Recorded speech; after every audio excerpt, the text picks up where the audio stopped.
انبیاء کے بعد سب سے اعلیٰ ہستی، انبیاء کے بعد، جمیع انبیاء کے بعد ساری امتوں میں سب سے اعلیٰ اور اولیٰ ہستی کون ہے؟ حضرت ابو بکر ہیں۔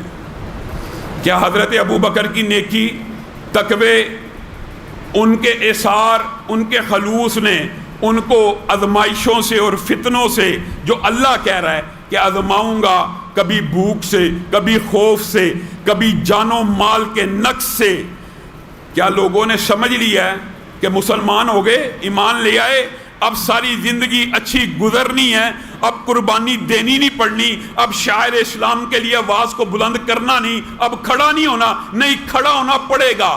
آپ کی اور میری یہ ذمہ داری ہے کہ اگر ہم نے اسلام کو قبول کر لیا ہے تو پھر ہم اسلام کی خاطر کھڑے بھی ہو جائیں، پھر اسلام کی خاطر ڈٹ بھی جائیں۔ کس طرح بتائیے؟ حضرت ابو بکر امت میں ان سے زیادہ نیک، ان سے زیادہ متقی، ان سے بڑا عالم۔ حضرت علی تو کہتے ہیں بتائیے سب سے بہادر امت میں کون ہے؟ لوگوں نے سمجھا علی کا اشارہ یا عمر کی طرف ہے یا اپنی طرف ہے، لوگوں نے یہی دو نام لیے۔ بعض روایات میں کہا نہیں، اللہ کی قسم رسول اللہ کے بعد اس دھرتی کے اوپر اگر سب سے بہادر بھی اگر کوئی تھا تو ابو بکر تھا۔ وجہ کیا؟ 38 بندے ابھی اسلام کو قبول کیا، 38 افراد ہیں۔ حضرت ابو بکر نبی کریم صلی اللہ علیہ وسلم کی بارگاہ میں مقدمہ لے آئے، چلیے اللہ کے رسول، آج یہ جو 38 افراد ہیں ہر فرد اپنے قبیلے اور کنبے کو اسلام کی دعوت دے۔ نبی کریم صلی اللہ علیہ وسلم کچھ سوچ بچار میں پڑ گئے، کہا ابو بکر ابھی تو ہم بہت تھوڑے ہیں۔ کہا اے اللہ کے رسول، میں آپ کا خطیب ہوں گا، میں خطبہ دوں گا، چلیے۔ رسول اللہ صلی اللہ علیہ وسلم اپنے 38 یہ پروانے، یہ جانثاروں کو لے کے خانہ کعبہ کے اندر آئے۔ حضرت ابو بکر کھڑے ہوئے، خطبہ دینا شروع کیا۔ یہ کائنات کے اندر انبیاء کے بعد سب سے افضل بندہ ہے۔ کفار مکہ نے حملہ کر دیا، اتنا مارا عتبہ بن ربیعہ معاذ اللہ حضرت ابو بکر کے چہرے کے اوپر اپنے جوتوں کو مارتا، کبھی سیدھا کبھی الٹا، اتنا مارا ابو بکر بے ہوش ہو کے گر پڑے۔ یہ 38 بندے بچا رہے ہیں، حملہ آور سینکڑوں ہیں۔ اب سب صحابہ نے سمجھ لیا کہ ابو بکر کا وقت رخصتی آن پہنچا۔ اتنی بڑی آزمائشیں، اتنے جلیل القدر صحابہ پہ آئیں، میں نے اور تو نے اسلام کے لیے کیا کیا، میں نے اور تو نے اسلام کے لیے کیا قربانی دی۔ اللہ کی قسم اگر ہم قربانی دینے والے ہو جائیں، بن جائیں، تو جس طرح 1400 برس بیت چکے ہیں، آج بھی ابو بکر کا نام منبر رسول سے لیا جا رہا ہے، ان کی خدمات کو خراج تحسین پیش کیا جا رہا ہے۔ اگر میرے اور آپ میں بھی یہ جذبہ، یہ اخلاص، یہ قربانی کا دائیا پیدا ہو جائے، پھر رہتی دنیا تک ہمارے لیے ہماری نیکیاں بھی صدقہ جاریہ بن جائیں گی۔ عتبہ بن ربیعہ نے اتنا مارا کہ ان کا جو قبیلہ حضرت ابو بکر کا تھا عصبیت میں آ گیا۔ کہا اگر ابو بکر کو کچھ ہوا ہم قصاص لیں گے، بدلہ لیں گے۔ کپڑے میں لپیٹ کے گھر میں لے کے گئے، ہوش میں لانے کی کوشش کی، بڑی دیر بعد ہوش میں آئے، اور پہلا جملہ منہ سے کیا نکلا؟ ابو بکر کی عظمت کے اوپر، حضرت ابو بکر کی شان میں گستاخی کرنے والے چند بدبخت آج بھی معاشرے کے اندر توہین سے باز نہیں آتے۔ حکومت سے مطالبہ ہے ان کو فی الفور پکڑ کر کافر کردار تک پہنچایا جائے۔ ہوش آئی، قبیلہ کھڑا، ماں کھڑی، پورا کنبہ موجود ہے۔ ابو بکر کیسے ہو؟ کہا مجھ سے میرا نہ پوچھو، مجھے بتاؤ رسول اللہ کو چوٹ تو نہیں آئی؟ ہوش میں آتے ہی پہلا جملہ منہ سے یہ نکلا، قبیلے والوں کو غصہ آ گیا۔ کہا دفع کرو، ام الخیر اس کو کھانا مت دینا، یہ کیسا بندہ ہے؟ ہم اس کے لیے قصاص کے لیے تیار ہو گئے، اپنے بھائیوں سے لڑنے کے لیے تیار ہو گئے، یہ ہوش میں آیا، اس کو کوئی ہوش و حواس نہیں ہے۔ معاذ اللہ وہ تو یہی کہتے تھے کہ یہ بے ہوش ہیں، یہ تو مدہوش ہیں، یہ نعوذ باللہ ان کی عقل پہ پردہ پڑ گیا ہے۔ یہ ہوش میں آتے ہی اپنا نہیں پوچھتا، اپنا نہیں سوچتا، کھانے کے لقمے نہیں کھاتا، اور کہتا ہے رسول اللہ کا کیا حال ہے۔ ماں ان کی باتیں سنتی رہی، وہ چلے گئے، ام الخیر کے دل میں نرمی پیدا ہوئی، ابو بکر کے سامنے کھانا لے کے آئیں کہ عرصے سے بھوکا ہے۔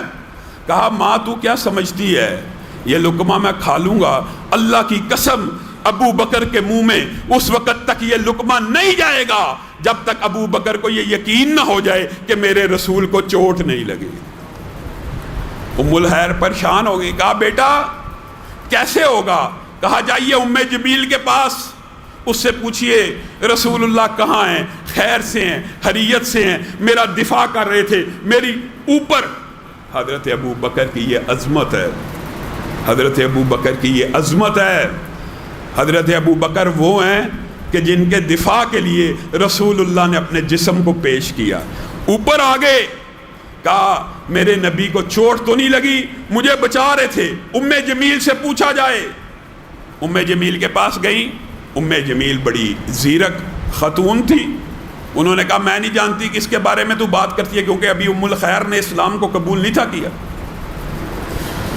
ام جمیل نے کہا ہاں اپنے بیٹے کے پاس مجھے لے جا، میں اس سے کچھ بات کر دوں گی۔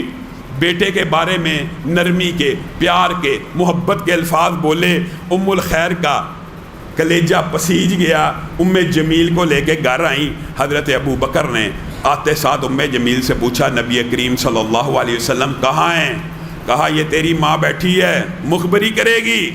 کہا ان کی چھوڑیے، انشاءاللہ اللہ تعالیٰ ان میں خیر کو پیدا کرے گا۔ کہا دار ارقم میں ہیں، خیر خیریت سے ہیں، آقا بالکل محفوظ ہیں، ساتھی سارے محفوظ ہیں، صرف آپ شدید زخمی ہوئے، آپ ہی کی سب کو فکر ہے، آپ ہی کے لیے سارے دعائیں کر رہے ہیں، پھر مجھے لے چلیے ان کے پاس۔ ماں کہہ رہی ہے روٹی کھا لو، بیٹا کہہ رہا ہے مجھے رسول اللہ کی خدمت میں پیش کر دیا جائے۔ کچھ جب معاملات ٹھنڈے ہوئے، کفار مکہ اپنے گھروں میں گئے، کچھ دیر ویٹ کر کے حضرت ابو بکر کو یہ دونوں عورتیں سہارا دے کر نبی کریم صلی اللہ علیہ وسلم کی بارگاہ میں پیش ہوئیں۔ رسول اللہ صلی اللہ علیہ وسلم ابو بکر کو دیکھ کے ان کا چہرہ مسرت سے ٹمٹمانا شروع ہوا، آگے بڑھے، ابو بکر کے ماتھے کو چوما۔ بتائیے یہ اعزازات ابو بکر کے علاوہ کس صحابی کے حصے میں آئے، اور اس صحابی کی توہین کرتے ہو، اس صحابی کی توہین کرتے ہو۔ ابو بکر نے کہا اللہ کے رسول میں صرف آپ کی خیریت دریافت کرنے کے لیے آیا ہوں۔ رسول اللہ نے کہا اور ہم یہاں پر صرف تیری خیریت کو بہتر چاہتے ہیں، تیری خیریت کا پوچھنا چاہتے ہیں۔ سب نے حضرت ابو بکر کا استقبال کیا۔ حضرت ابو بکر کو رسول اللہ نے کہا اب کچھ کھا لیجئے، جان سے ضرور ہاتھ دھونا ہے، اب کچھ پی لیجئے۔ کہا اللہ کے رسول ایک شرط پہ کھاؤں گا، ایک شرط پہ پیوں گا۔ کیا؟ کہا یہ میری ماں ام الخیر آئی ہے، بڑی نرم مزاج کی ہے، میری خدمت بھی کرتی ہے، اگرچہ ابھی کافرہ اور مشرکہ ہے، لیکن مجھے یقین ہے اگر آپ اپنے ہاتھوں کو اٹھائیں گے ام الخیر اسلام کو قبول کر لیں گے۔ دعوت نہ دیجئے، دعا کیجئے۔ رسول اللہ صلی اللہ علیہ وسلم نے اپنے پروانے کی یہ خواہش سنی، ہاتھوں کو اٹھایا، اللہ کی بارگاہ میں گڑ گڑائے، اے اللہ ابو بکر کی والدہ کو اسلام کی نعمت سے بہرہ فرمائے، ابو بکر کے والد کو اسلام کی نعمت سے بہرہ فرمائے۔ اور پھر تاریخ نے دیکھا یہ واحد صحابی بنے ابو بکر، پھر اس دعا کے نتیجے میں وہ واحد صحابی بن گئے کہ جن کی 4 نسلیں صحابیت کے شرف سے بہرہ ہوئی۔ ابھی ام الخیر گھر نہیں پہنچی، اسلام کی دعوت سینے میں گھر کر چکی، اسلام کا کلمہ پڑھ لیا، باپ نے بھی پڑھ لیا، ماں نے بھی پڑھ لیا، بیٹے نے بھی پڑھ لیا، پوتے نے بھی پڑھ لیا، نواسے نے بھی پڑھ لیا۔ کوئی اور صحابی اسلام کی تاریخ میں ایسا موجود نہیں ہے، کوئی اور کہ جس کی 4 نسلیں صحابی ہوں۔ سبحان اللہ، 4 کی 4 نسلیں صحابی، اور اس صحابی کے بارے میں تم معاذ اللہ الزام تراشیاں کرتے ہو، ہرزہ سرائی کرتے ہو۔ یہ رسول اللہ کے جانثار، انہوں نے اپنی ذات کے اوپر بھی رسول اللہ کو ترجیح دی، خود مارے کھائیں، اتنی مار سارے مورخین کا اتفاق ہے کہ ابو بکر اس دن فوت ہوتے ہوتے رسول اللہ کی دعاؤں کی وجہ سے بچ گئے۔ اللہ تعالیٰ نے تقدیر تو لکھی تھی، لیکن دعا بھی بندے کے کام آتی ہے۔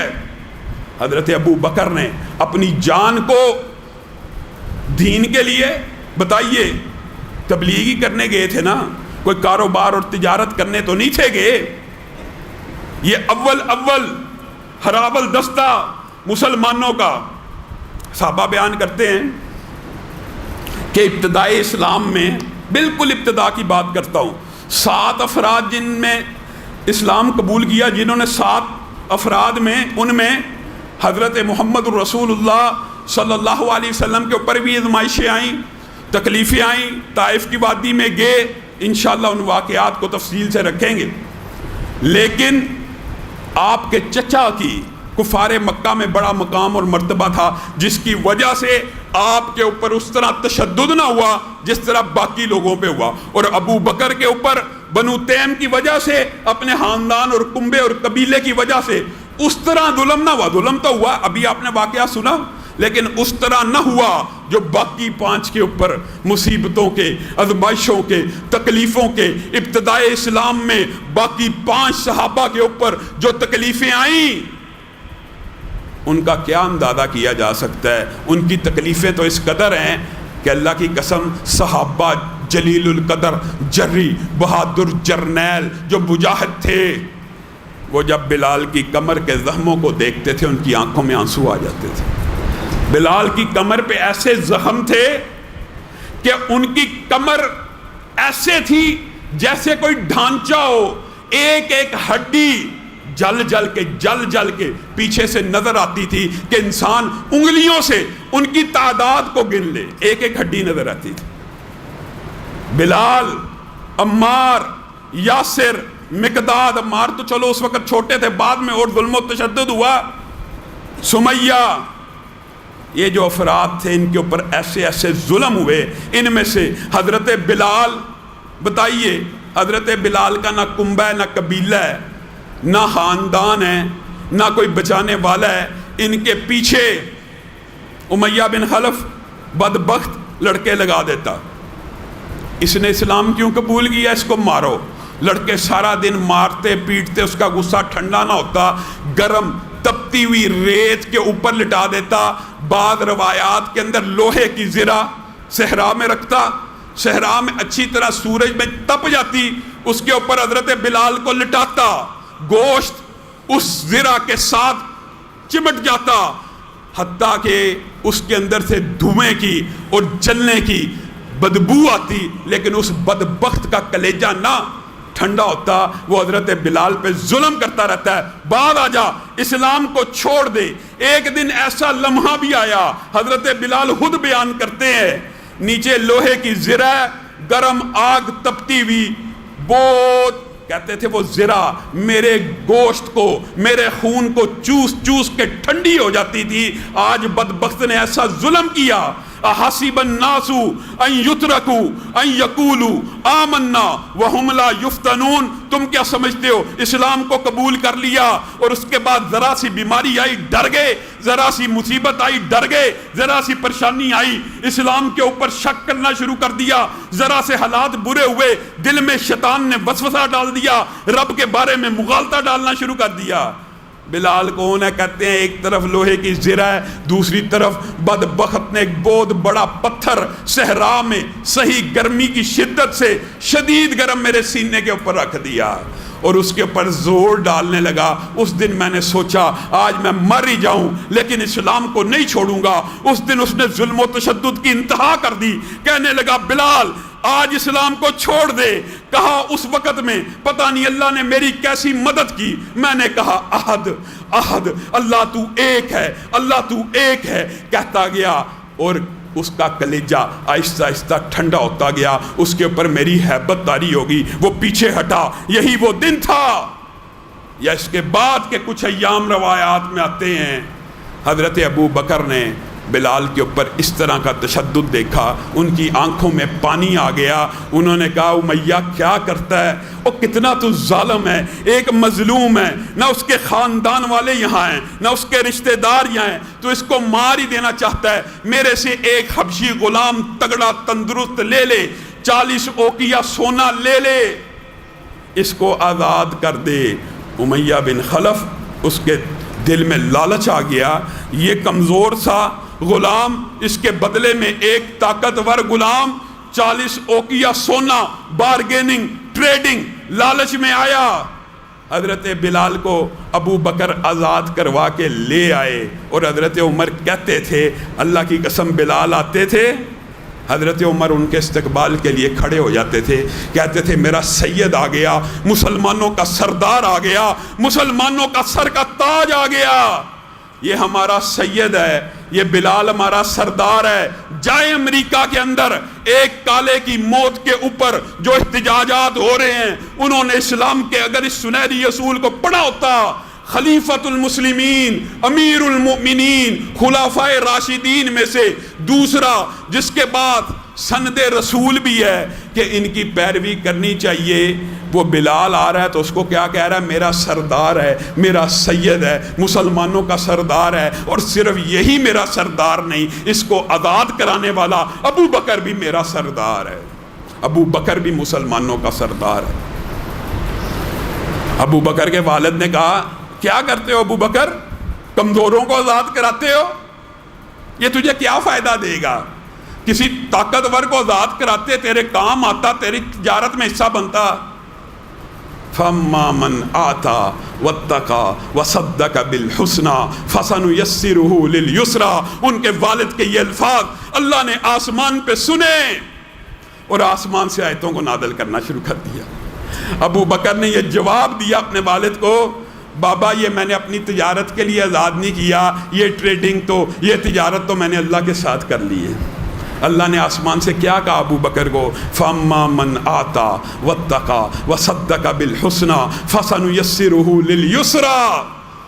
اے ابو بکر، جو تو نے عطا کی، جو تو نے تقوی کا اظہار کیا، جو تو نے میری بارگاہ میں صدقہ کیا، تیرے لیے بہت ہی آسانی کے رستے رب تعالیٰ نے تیار کر دیے. اسی پر بس نہیں، پے در پہ آیات اترتی رہی. وَسَيُجَنَّبُهَا الْأَتْقَى الَّذِي يُؤْتِي مَالَهُ يَتَزَكَّى وَمَا لِأَحَدٍ عِندَهُ مِن نِّعْمَةٍ تُجْزَى إِلَّا ابْتِغَاءَ وَجْهِ رَبِّهِ الْأَعْلَى وَلَسَوْفَ يَرْضَى. اور بدبختو، جس کو رب کہہ رہا ہے مخاطب کر کے، اے ابو بکر ایک دن آئے گا آپ کا رب آپ کو اتنا عطا کرے گا، آپ اپنے رب سے راضی ہو جائیں گے. اس ابو بکر کے بارے میں ہردہ سرائی کرتے ہو، اس ابو بکر کے بارے میں زبان درازیاں کرتے ہو. زبانوں کو لگام دو.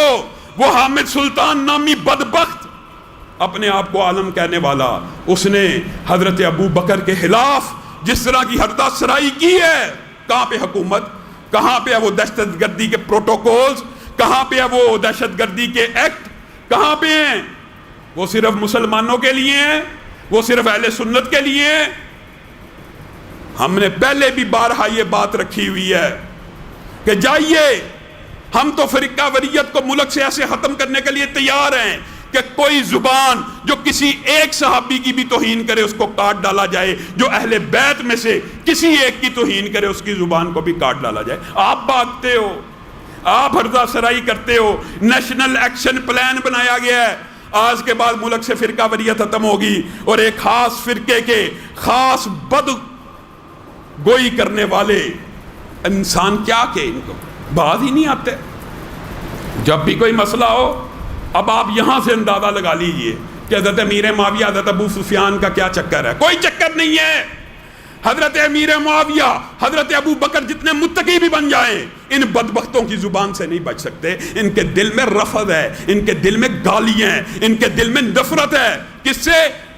صحابہ کے بارے میں نفرت. رسول اللہ کے خاندان کا نام لیتے ہیں.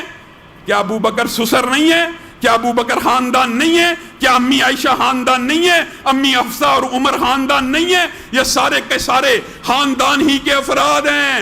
یہ سارے کے سارے خاندان کے افراد ہیں. ان کو تو رسول اللہ کے خاندان سے بھی نفرت ہے. 3 سسر، ابو بکر و عمر، ابو سفیان، تینوں برے معاذ اللہ. 3 بیویاں، عائشہ، حفصہ، ام حبیبہ، معاذ اللہ تینوں بریاں. دماد عثمان برے، اور خاندان سے ہمیں محبت ہے. اور جھوٹے ہیں، خاندان سے کہاں محبت ہے؟ یہ رسول اللہ کا خاندان نہیں ہے. حضرت بلال نے، حضرت ابو بکر نے دین کے لیے اتنی قربانیاں دی ہیں. میں نے اور آپ نے کیا قربانیاں دی ہیں؟ آج یقین مانیے وہ دور آ چکا ہے کہ اسلام مسلمان پاکستان آپ سے اور مجھ سے قربانی کا تقاضا کر رہا ہے. ہم نے دین کے لیے کیا کیا ہے؟ ہم تو دین کو وقت نہیں دیتے, ہم تو دین کو پیسہ نہیں دیتے, ہم جان کہاں سے دیں گے؟ جان دینا. اور یہ جانثار یہی تھے, یہی وہ لوگ تھے کہ جن کی وجہ سے آج بھی اسلام زندہ و تبندہ ہے, اور ان کے واقعات دلوں کے اندر ولولہ پیدا کرتے ہیں.